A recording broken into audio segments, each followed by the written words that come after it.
Hello बच्चों, hope you all are doing well. तो आज हम क्या शुरू करने जा रहे हैं? हम आज शुरू करने जा रहे हैं डे नंबर 26, राइट। अब आप भी जानते हो हमारे पूरे चैलेंज का नाम क्या है, 60 डेज का चैलेंज। तो 60 डेज का challenge is not that type की of course I am going to teach you, या फिर सिर्फ आप ही बैठे हुए और आप ही मतलब कि like you are doing stuffs only, right. So of course it is a mutual type of challenge, जैसा आपको पता है। तो हम जा चुके हैं 26 डे पे, और 26 डे पे हमारे सामने आ चुका है चैप्टर का नेम, दैट इज इलेक्ट्रोकेम। दो गाइज आप लोगों ने अपने एंड से ज़रूर कवर कर लिया हुआ है। तो अब हम देखना शुरू करते हैं कि मेरे एंड से आपको क्या मिलने वाला है। जिसको हमने प्रॉमिस किया था वो काम हम पूरा करने जा रहे हैं। तो सिंपल सी बात है, हर चैप्टर के साथ आपको पता है कुछ कॉन्सेप्चुअल गैलरी, कॉन्सेप्ट गैलरी के फॉर्म में हम आपको प्रोवाइड कर रहे होते हैं। कुछ कॉन्सेप्ट जहां पे फंसने के चांस होते हैं और एग्जामिनर आपको वहां पे फंसा सकता है, और आप उससे कैसे ऐसे निकल जाओ, बस उसी की बात करने जा रहे हैं under this very head, right. तो चलिए जी हम लोग शुरू करते हैं। इसमें हमारे काम की चीज़ क्या है? सबसे पहले आप अगर देखोगे पूरे एंटायर चैप्टर में, तो आपको सबसे ज़्यादा टेंशन करने वाला जो पार्ट दिखेगा वो दिखेगा नर्स्ड इक्वेशन। क्या दिखेगा? Nursed equation. अब देखो नर्स्ड इक्वेशन जो है उससे हम करते क्या हैं, आपने जैसे चैप्टर पढ़ रखा हुआ है। देखो यार आप भी जानते हो बहुत टफ हो जाता है, क्योंकि chapter I am not going to take the entire chapter, right. I am doing it like selective topic wise, जो आपको ज़रूरत हो सकती है, या मेरे पास जो मेल आए या मेरे पास जो कमेंट बॉक्स में आए, मैं उसके हिसाब से काम करती हूँ। अब ये बड़ा टफेस्ट पार्ट रहता है अगर मैं आपको बोलूँ टू डू इट, क्योंकि मुझे भी नहीं पता इससे बैक कितना तुमने कवर किया हुआ है, आगे कितना, लेकिन I am trying my level best. फिर भी आपको लगे तो प्लीज़ कमेंट या मेल के फॉर्म में आप ज़रूर मैसेज और लाइक मेल करते रहें, ताकि हमें पता चले कि कहाँ पे कैसे क्या और आपको ऐड ऑन चाहिए होगा। देखो यार बहुत ज़्यादा ऐड ऑन मैंने खुद मना किया हुआ है। तो कंप्लीट सिलेबस वाला जो पार्ट होता है ना, वो तो हम उन बच्चों के साथ करेंगे। मैंने आपको बार बार बता रखा है कि of course by next year we are going to initiate it, हम लोग स्टार्ट करने वाले हैं। लेकिन कैसे, क्या, कब, क्यों, वो सब चीज़ों पे हम बाद में वार्तालाप अपना करना शुरू करेंगे। अभी तो फिलहाल हम चलते हैं यहाँ पे नर्स्ड इक्वेशन की तरफ। यार what is a nursed equation? Nursed equation क्या है? नर्स्ड इक्वेशन एक ऐसा इक्वेशन है जिसके हेल्प से हम क्या कैलकुलेट करेंगे बच्चों? ईएमएफ, जो सेल होता है उसका इलेक्ट्रोड पोटेंशियल कैलकुलेट करेंगे, उस सेल का हम ईएमएफ कैलकुलेट करेंगे, राइट। अब आपके क्वेश्चन में आपके जहन में आ रहा होगा कि मैम कैसे, क्या हम कैसे कैलकुलेट करेंगे, जरा लेके चले। तो चलिए जी हम लेके चलते हैं आपको यहाँ पे कि कैसे हम क्या कैलकुलेट करने जा रहे हैं, ठीक है ना। अब देखो आपको मैं बताऊं, यहाँ पे हम जो कैलकुलेट करते हैं वो क्या करते हैं बेटा? Standard electrode potential. ध्यान से समझना है ना, स्टैंडर्ड इलेक्ट्रोड पोटेंशियल। अब स्टैंडर्ड इलेक्ट्रोड पोटेंशियल और पोटेंशियल में क्या डिफरेंस है नॉर्मल इलेक्ट्रोड पोटेंशियल में? यार पहली बात तो इसका प्रेजेंटेशन, ठीक है ना। आप जब प्रेजेंट करते हो तो इलेक्ट्रोड पोटेंशियल को कैपिटल ई से रिप्रेजेंट करते हो, ईएमएफ वाले ई से, है ना। और यहाँ पे आप क्या यूज़ करोगे बेटा? ई नॉट यूज़ कर दोगे। अब जो स्टैंडर्ड इलेक्ट्रोड पोटेंशियल का मतलब क्या हुआ? एक ऐसा, आप ध्यान रखना यहाँ पे, अगर स्टैंडर्ड कंडीशन में जो पोटेंशियल की हम बात कर रहे होते हैं at standard condition, standard condition का मतलब क्या हो गया? जहाँ पे टेम्परेचर जो है वो 25 डिग्री से अप्रोक्स दिया हुआ है, ठीक है ना। जो प्रेशर है आपको वो 1 बार दिया हुआ हो, राइट, और जो कॉन्सेंट्रेशन है 1 मोलर दिया हुआ। ये तीन चीज़ों पे आपको मेनली फोकस करना है। ये देख रहे हैं, इसे हम बोलते हैं यहाँ पे स्टैंडर्ड कंडीशन। और वहाँ पे जब हम इलेक्ट्रोड पोटेंशियल की बात करते हैं तो उसके लिए हम टर्म क्या यूज़ कर देते हैं बेटा? Standard electrode potential. समझ रहे हैं मेरी बात? चलो, अगर standard condition is not given, if standard condition मतलब ये कंडीशन आपके पास नहीं है क्वेश्चन में, है ना, standard condition is not given, अगर वो नहीं दिया हुआ है तब हम कैसे निकालेंगे? तब जो ईएमएफ निकालने के लिए पहले तो ये देख लेते हैं। यार देखो यहाँ पे हमारे पास आया plus an electron gives what? कोई भी मेटल इन, कोई भी आपके सामने आ गया यहाँ पे मेटल, है ना, और उसका हम सॉलिड स्टेट में, आपको भी पता है सॉलिड स्टेट में किसी का भी कॉन्सेंट्रेशन क्या होता है? 1 होता है। तो चलो जी अब तो बहुत सारी बातें आपको पता ही है। यहाँ अगर आपके सामने ये इक्वेशन मैंने बताया, ऑफकोर्स मैंने क्या आपको बताया कि अगर मान लो एक इलेक्ट्रॉन एड ऑन हो जाता है तो ये क्या बन गया बेटा? समझ रहे हो, है ना। तो यहाँ पे हमारे पास वो पर्टिकुलर मेटल बन के तैयार हो गया है। ज़रा देखें, इसका अगर मुझे ईएमएफ लिखना हो तो मैं कैसे लिखूंगी इसके ईएमएफ को? ईएमएफ लिखना मेरे लिए थोड़ा सा कायदे से अगर देखें तो थोड़ा अलग हट के काम है। कैसे? एम ईएमएफ लिखने का तरीका याद आया। तो नर्स्ट इक्वेशन क्या कहता है, नर्स्ट इक्वेशन कहता है कि हम कुछ इस तरह से आपको ईएमएफ की वैल्यू अगर निकालनी हो तो हम स्टैंडर्ड इलेक्ट्रोड पोटेंशियल की बात करेंगे, minus R T upon N F log concentration of product upon concentration of reactant, तो product upon concentration of reactant, right. ये हमारे पास आ जाएगा क्योंकि हमें पता है ये क्या हो गया बेटा, सॉलिड। तो इसको लिखने का एक और तरीका मेरे पास आ सकता है, क्या, यहाँ पे हम नॉर्मल ईएमएफ की बात कर रहे हैं, इजंट इट। तो चलिए जी, E naught M N plus upon M, right, ऐसा ही लिख रहे हैं। इससे आपको पता चल रहा है ना बेटा, इसका कन्वर्जन इनटू दिस, इसका मतलब एडिशन ऑफ इलेक्ट्रॉन हो रहा है। तो एडिशन ऑफ इलेक्ट्रॉन अगर होता है तो उसको हम क्या कहते हैं, एडिशन। अरे यार आपको शुरू में मैंने रिडॉक्स में ही बता रखा था, एडिशन ऑफ इलेक्ट्रॉन। अच्छा, एक चीज़ आपने नोटिस किया, हमने चैप्टर किस तरह से सीक्वेंस में काम किया है, बेसिक कॉन्सेप्ट किया, फिर सोल्यूशन किया हमने, फिर रेडॉक्स किया, फिर हमने इलेक्ट्रोकेम किया है।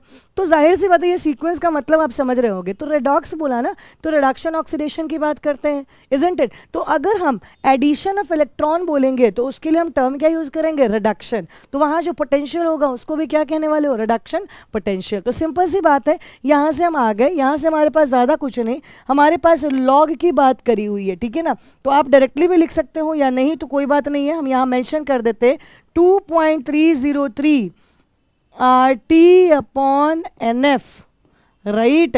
Are T upon N F हमारे पास वैल्यू निकल के आ जाएगा लॉग 1 अपॉन एम। देखिए ज़रा ध्यान से, ये हमारे पास कंप्लीट वैल्यू निकल के आ गई जो आपके सामने यहाँ पे तैयार हो गया हुआ है। देखो मेरी बात समझ में आई है ना। ये हमारे पास जो इक्वेशन फाइनली दिख रहा है ना, हम इसे क्या बोल रहे हैं बेटा, नर्स्ट इक्वेशन। जहाँ पे आर क्या इंडिकेट करेगा, यूनिवर्सल गैस कांस्टेंट, जिसकी वैल्यू आपको पता ही है कितनी होती है, 8.314 है ना, क्या, जूल पर केल्विन पर मोल। तो कर देना ये काम। टी मतलब टेम्परेचर ही होता है, एन का मतलब क्या हो जाएगा, नंबर ऑफ इलेक्ट्रॉन की बात करेंगे, एफ का मतलब 96500 करके उस वैल्यू को वहाँ पर डाल देना है ना, कूलम पर मोल के हिसाब से। तो बस आपको ये वैल्यूज़ यहाँ पर डाल देनी है and you are done with this entire stuff. ये पूरी कहानी आपके सामने आ चुकी हुई है। बोलो जी, इतनी बात में कहीं कोई डाउटफुल स्टेट नहीं आना चाहिए। अगर नहीं है कोई भी डाउटफुल स्टेट, ये पूरा पार्ट देख लो क्योंकि हम इसी के ऊपर अब आगे काम अभी करने वाले हैं। तो एक बार अच्छे से इसको मेंशन कर लो, देख लो कि हम क्या बात करने जा रहे हैं, है ना। मतलब कि सिंपल है, बहुत ही अच्छे से क्लियर हो गया है यहाँ पे। तो बस क्लियर ही करते चले जाना है यहाँ पे, और कुछ नहीं, क्लियर करते चले जाओ, ठीक है जी। चलो बहुत अच्छा, आइए। तो हमारे पास अगला क्या जाएगा, अगला हम लोग आगे बढ़ना शुरू करेंगे और हम यहाँ से एंट्री करेंगे अपने प्यारे डैनियल सेल की तरफ, है ना। अब डैनियल सेल में आपको भी पता है हमारे पास आपके सामने इक्वेशन ऑलरेडी मेंशन्ड है ना। आप देख रहे हो यहाँ पे, ये सब देख के भी बाकी कुछ समझ में आने लगा होगा। क्या समझ में आ रहा है यार, जिंक है, जिंक इन सॉलिड फॉर्म है, जिंक इन सॉलिड फॉर्म है। तो हम क्या देख रहे हैं बेटा, जिंक Zn2+ में कन्वर्ट हो गया और Cu2+ जो है वो Cu में कन्वर्ट हो गया, इजंट इट। आपको पता है अनोड पे क्या होता है बेटा, ऑक्सीडेशन, ऐसा ही पता है। जिंक जो है बेटा, यहां से देखो ना, जिंक से 2 इलेक्ट्रॉन निकल गया है, 2 इलेक्ट्रॉन निकल गया है, तो इसका क्या हो गया यहाँ पे, ऑक्सीडेशन। और अगर ऑक्सीडेशन हुआ है, मतलब सिंपली अगर हम इसको ऐसे लिखे तो क्या हम लिख सकते हैं, जिंक यहां से क्या बना रहा है, Zn2+, और साथ में क्या हो गया बेटा, यहाँ पे 2 इलेक्ट्रॉन निकल गया है इसी चीज पे। अब इसके ऊपर अगर मैं तुम्हारे को नर्स्ट इक्वेशन बोलूँ लगाने को, तो नर्स्ट इक्वेशन मैंने पहले ही बोला था, अच्छे से देख लो, बिल्कुल यही काम करना है हमारे को। तो देखिए क्या कहेंगे, यहाँ से हम एनोड पे बोल सकते हैं कि ईएमएफ क्या, Zn2+ अपॉन, है ना, लिखने का तरीका आपको पता ही है, तो इज इक्वल टू क्या हो जाएगा, E0 Zn2+ upon Zn, right, minus 2.303 RT upon, क्योंकि NF में N की जगह पे क्या डालेंगे बेटा, 2F डालेंगे, लॉग यहाँ पे वापस से Zn2+, जरा ध्यान से देखते जाना। अभी जस्ट जो मैंने आपको करवाया था, अभी जस्ट जो मैंने करवाया था वो रिडक्शन का करवाया था, है ना। ये क्या है, ऑक्सीडेशन। तो हम इसका ऑपोजिट करेंगे, ऑपोजिट करेंगे तो 1 अपॉन Zn2+, इक्वेशन को, है ना। अभी आपको मैंने क्या करवाया था, रिडक्शन पोटेंशियल का। तो रिडक्शन पोटेंशियल लिख रहे हो तो ये तो क्या है, Zn से Zn2 प्लस जा रहा है ना, तो आप यहाँ पे कॉन्सेंट्रेशन ऑफ प्रोडक्ट नहीं लिखोगे, फिर यहाँ पे ऑपोजिट कर लोगे, ठीक है। चलो, या फिर इस इक्वेशन को पलट देना, कोई टेंशन नहीं। कैथोड पे क्या हो जाएगा, कैथोड पे हो जाएगा, अब देखो ये सिंपल है, आपके अकॉर्डिंग है, इसमें कोई टेंशन नहीं है।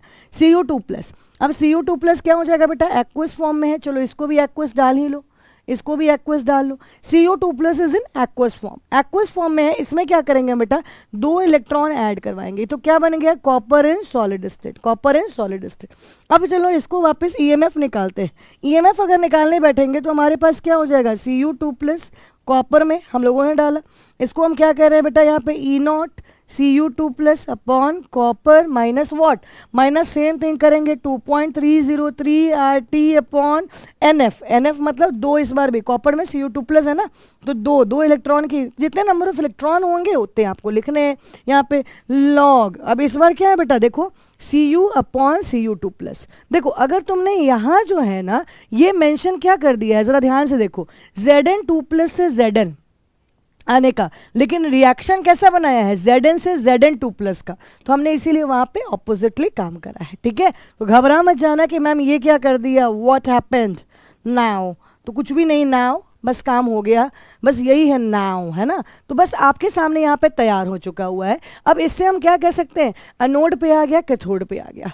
आपको भी पता है बेटा यहाँ पे एक चीज कि जो EMF होता है, EMF of a cell, EMF of a cell को हम क्या कह सकते हैं, E cathode minus E anode, क्या बोल सकते हैं, E cathode minus E anode. तो देखिए जी, जरा आपके पास कैथोड और एनोड के इक्वेशन जो आपके सामने आते हैं उसको अब सॉल्व करना, क्योंकि अभी जेई वाले पार्ट में तो हम सॉल्व किए बिना डायरेक्टली यहाँ पे मेंशन आपको कर रहे हैं, इसको कुछ नहीं करना है बेटा, ये दोनों इक्वेशन है, 2 इक्वेशन है, इन दोनों इक्वेशन को आपको सॉल्व करना है, मतलब दोनों को माइनस करना है, दोनों को बस माइनस करना है, कुछ भी नहीं करना, ठीक है ना। माइनस किया तो हमारे पास क्या आएगा, हमारे पास आएगा EMF of a cell is equal to, क्योंकि इस पे क्वेश्चन आपको काफ़ी अच्छे अच्छे आएंगे तो ये आपको तैयार रहना चाहिए, 2.303 RT अपॉन 2F लॉग क्या, जिंक का Zn2 प्लस का कॉन्सेंट्रेशन अपॉन Cu2 प्लस का concentration. This is what we got finally, ये हमारे पास फाइनली जो आता है वो ऐसा कुछ आ जाएगा। अब चलो इसी बात को कर लोगे ना यार, ये काम तो कर लोगे, बोलो, है ना, ये काम हो जाएगा। माइनस करके चेक कर लेना, कहीं कोई ऐसा पॉइंट ही नहीं है, मतलब आप कह ही नहीं सकते हो कि मैम मुझसे नहीं होगा वाला पार्ट, क्योंकि ये दोनों को बस सीधा सीधा आपको सीधा जाके माइनस कर लेना है, कुछ भी नहीं करना है।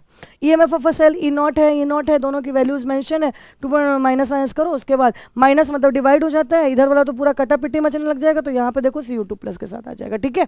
आ जाओ,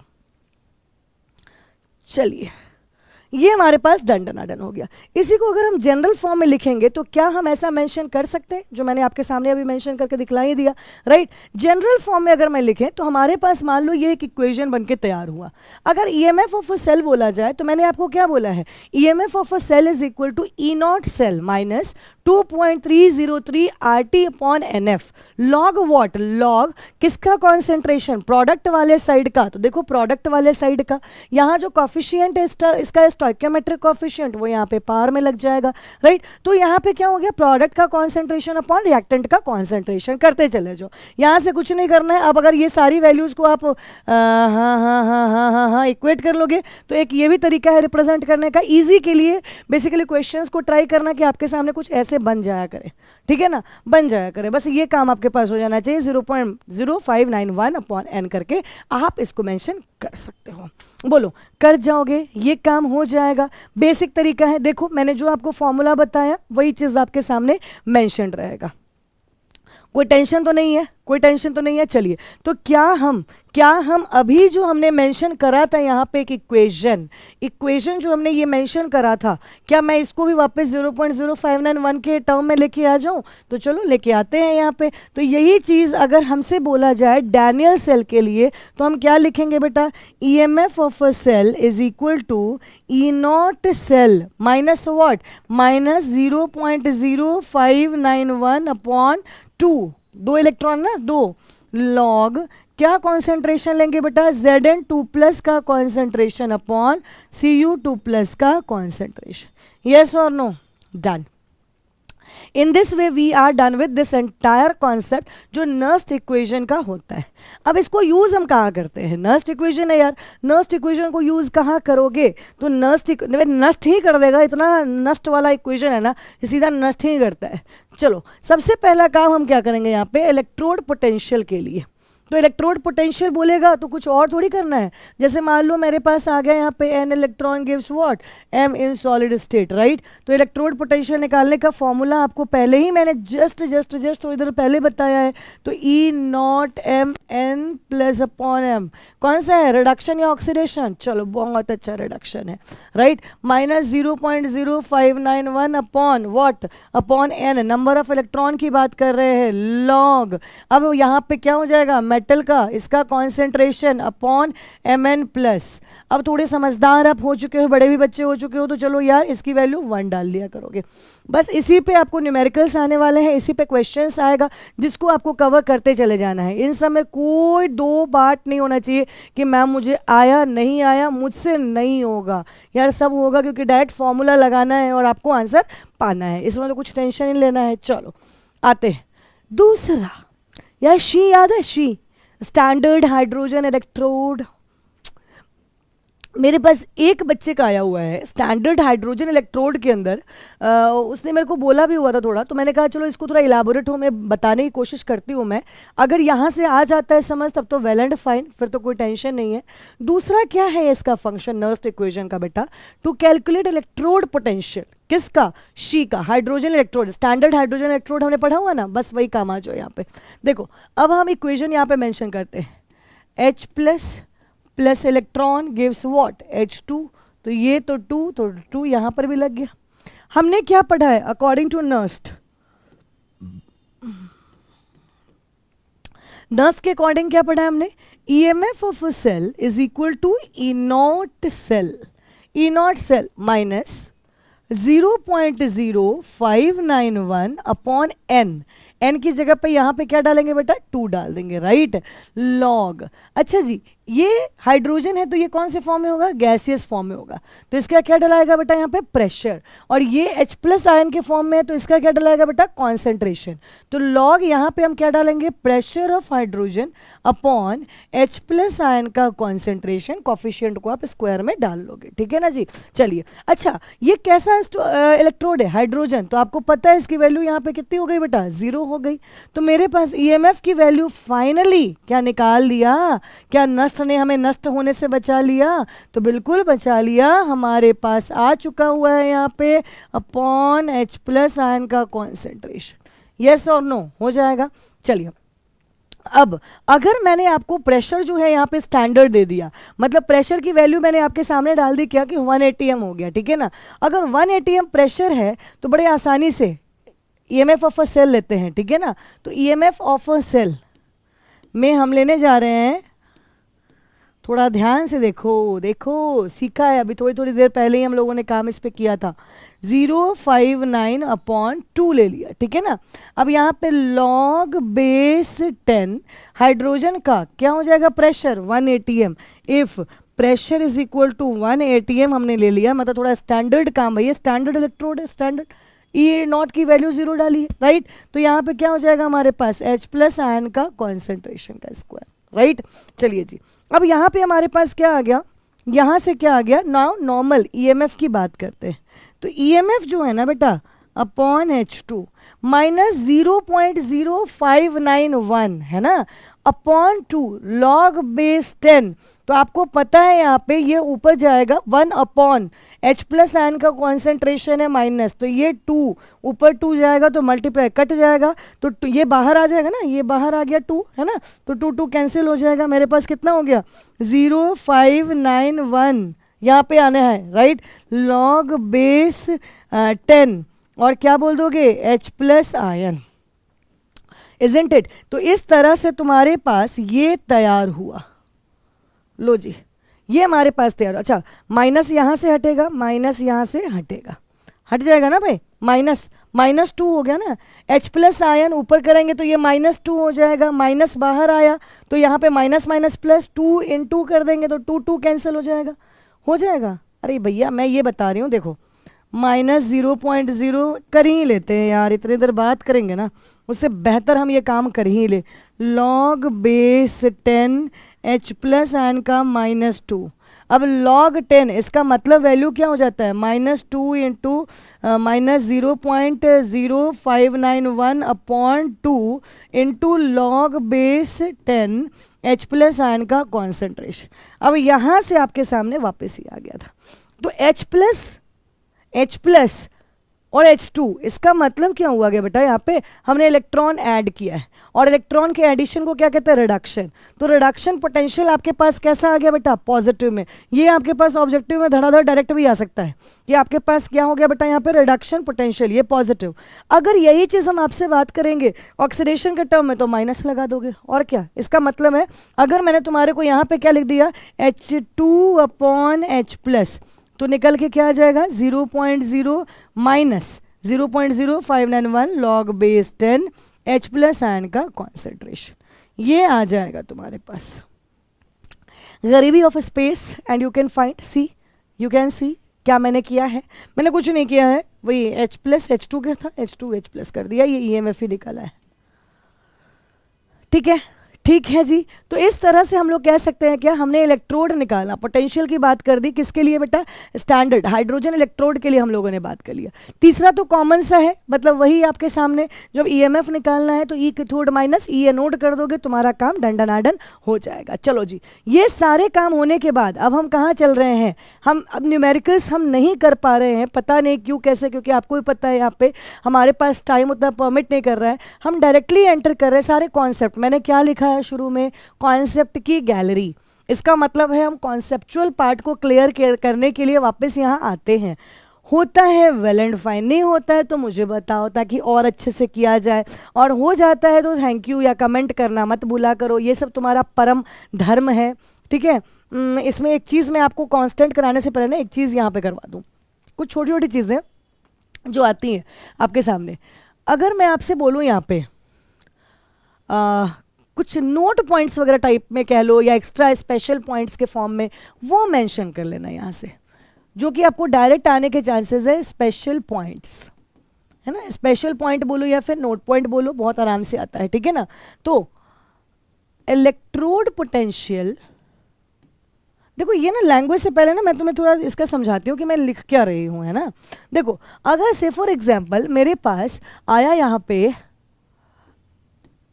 Ma2 plus 2 electron gives what, यहाँ पे आ गया हमारे पास 2A माइनस इलेक्ट्रॉन आ गया यहाँ पे। ठीक है ना, चलो अब मैंने अगर ऐसा बना दिया हाफ A2 प्लस 2 इलेक्ट्रॉन, अच्छा 2 इलेक्ट्रॉन तो नहीं, अब इस बार क्या हो जाएगा, एक इलेक्ट्रॉन के साथ, तो मेरे पास यहाँ पे आ गया A माइनस। आपसे बोल रही हूँ कि is there any difference in EMF this time, तो there is no difference in. अगर हमसे बोला जाए यहाँ पे EMF का कोई डिफरेंस आया क्या, तो जो आएगा अगर x वोल्ट तो वही यहाँ पर भी आएगा क्या, x वोल्ट, मतलब दोनों बराबर है। क्यों, क्योंकि हम यहाँ पे कॉफिशिएंट को नहीं चेक कर रहे। ठीक है ना, तो बस हमारा पहला पॉइंट यहाँ पे यही चीज़ रहेगा बेटा, electrode potential do not change when any equation is multiplied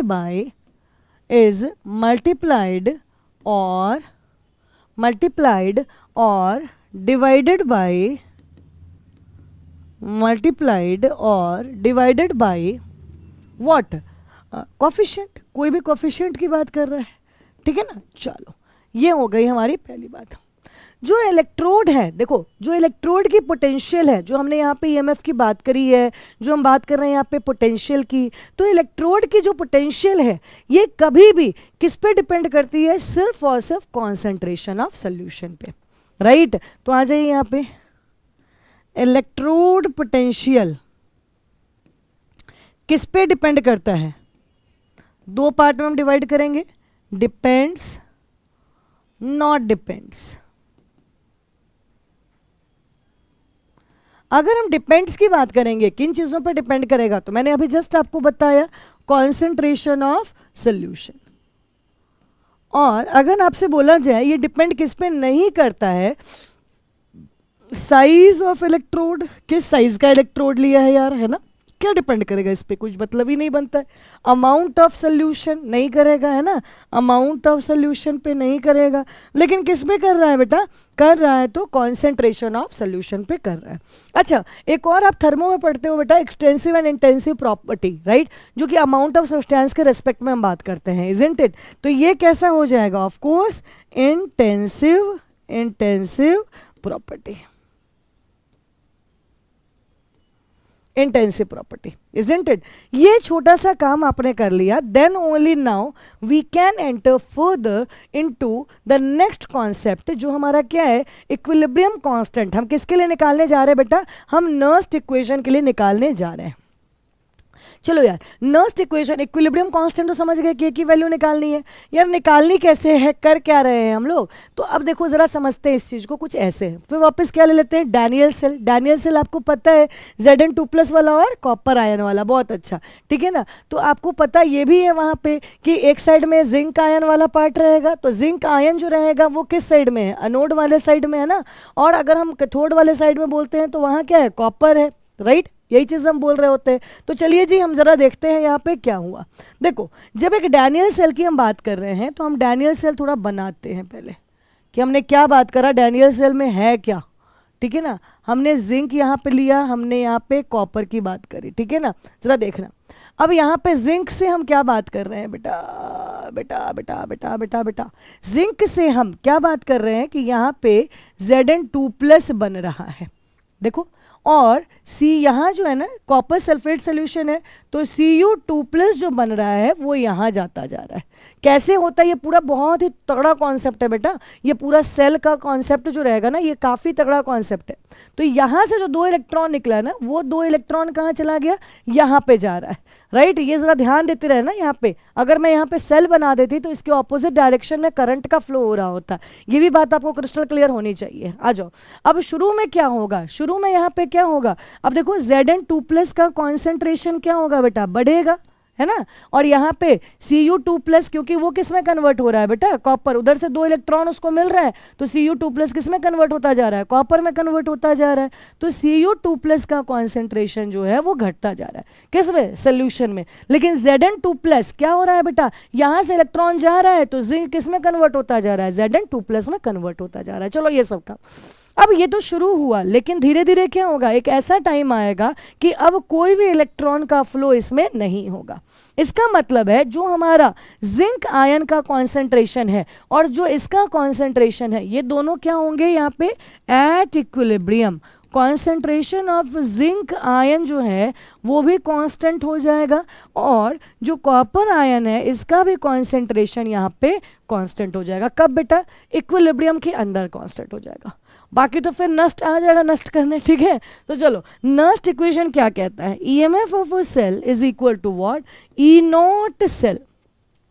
अगर मान लो, अगर इक्विलिब्रियम पे, बेटा हम बात कहाँ कर रहे हैं, क्योंकि हम करने क्या जा रहे हैं यहाँ पे, इक्विलिब्रियम कांस्टेंट का पता, तो जाहिर सी बात है इस रिएक्शन को हमें कहाँ ला के रोकना पड़ेगा, इक्विलिब्रियम पे। अगर इक्विलिब्रियम पे इनकी कॉन्सेंट्रेशन हो गई कांस्टेंट, तो इसका मतलब EMF ऑफ अ सेल क्या हो जाएगा बेटा, 0।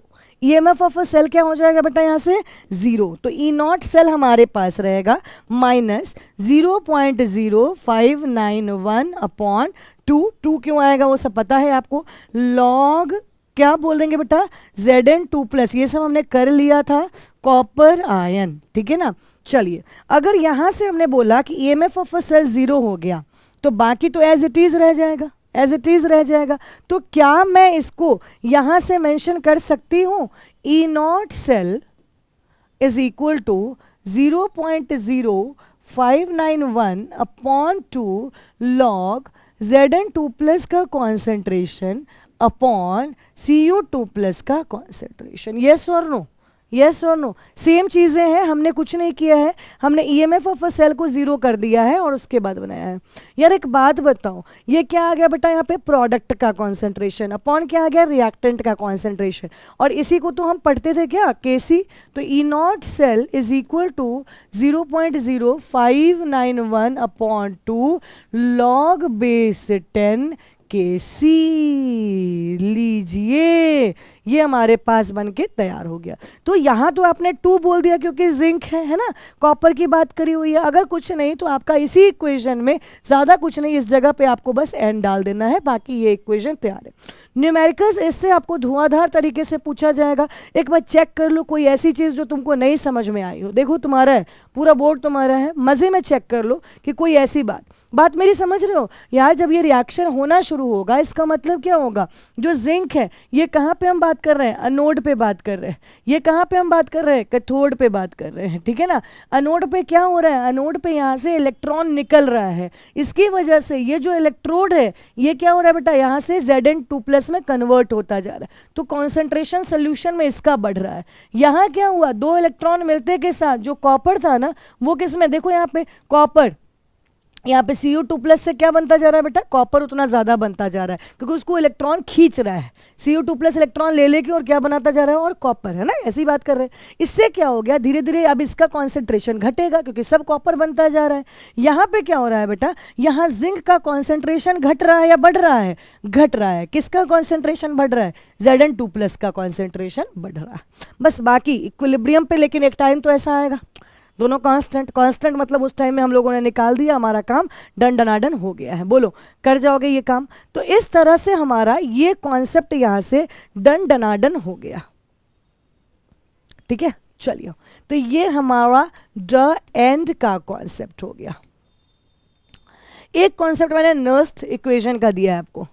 अगले दिन का जो कॉन्सेप्ट हमारा रहेगा बेटा वो हमारा रहेगा फ्री एनर्जी, ठीक है ना। आपके पास कॉन्सेप्ट हम लेके आने वाले हैं। अगली जो हमारी ऐसी चैलेंज वाली वीडियो आएगी जिसमें तुम लोग मेरा चैलेंज देखते हो, तुम्हारा तो चैलेंज मैं नहीं देख पाती हूँ लेकिन तुम मेरा चैलेंज ज़रूर देखते हो, तो उसके अंदर what we will be doing, हम करेंगे इलेक्ट्रोकेमिकल सेल एंड गिव्स फ्री एनर्जी का कॉन्सेप्ट, ठीक है ना। सो तब तक के लिए चिलपिल करो, मज़े में ये सब कॉन्सेप्ट अब करते रहो। अब बातचीत किया, अब हमारी ट्यूनिंग अच्छी बैठ गई है, तो अब हम लोग पूरी पढ़ाई के बीच में बातचीत कर ही नहीं सकते। क्या कराऊँ यार, थियरी थोड़ी है, इसमें तो ऐसे ही तुम्हारा मन लग जाता होगा कॉन्सेप्ट करते करते। तो इसमें कोई हमारे को आलतू फालतू बात की जरूरत पड़ नहीं रही है, कोई टूल टेक्निक लगाना नहीं है, ऐसे ही बहुत अच्छा कॉन्सेप्ट हम कर रहे हैं, ठीक है ना। This is not like in organic chemistry where each and every time your there will be mood swings and मुझे वापस बाहर लाना पड़ेगा।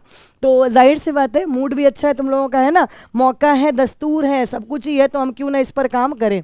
तो चलिए जी, हम ज़रा शुरू करते हैं यहाँ से अब अपना काम। तब तक के लिए आप, हम तो नहीं करेंगे, आप अपना काम शुरू करें। हम आपसे विदा लेते हैं आज ही, फिर मिलते हैं आपके सामने अगले दिन के लिए, ठीक है। आज के लिए विदा, लेकिन कल के लिए फिर मिलते हैं आपसे हम अगले कॉन्सेप्ट के साथ, जिस कॉन्सेप्ट को द एंड आज हमने किया है उसका अलग का पार्ट जो हम करेंगे इलेक्ट्रोकेमिकल सेल एंड गिव्स फ्री एनर्जी। तो इसके साथ हम मिलते हैं, तब तक के लिए अलविदा। चिलपिल, चाय कॉफ़ी सब पीते रहो, अब तो पी जाओ, पूरा ख़त्म करो, इन सब का दिमाग नहीं लगाओ, अब वो सब हो गया, दोस्ती यारी मैंने कर दी तुम लोगों से, अब पढ़ाई वढ़ाई करो सब, ठीक है। चलो।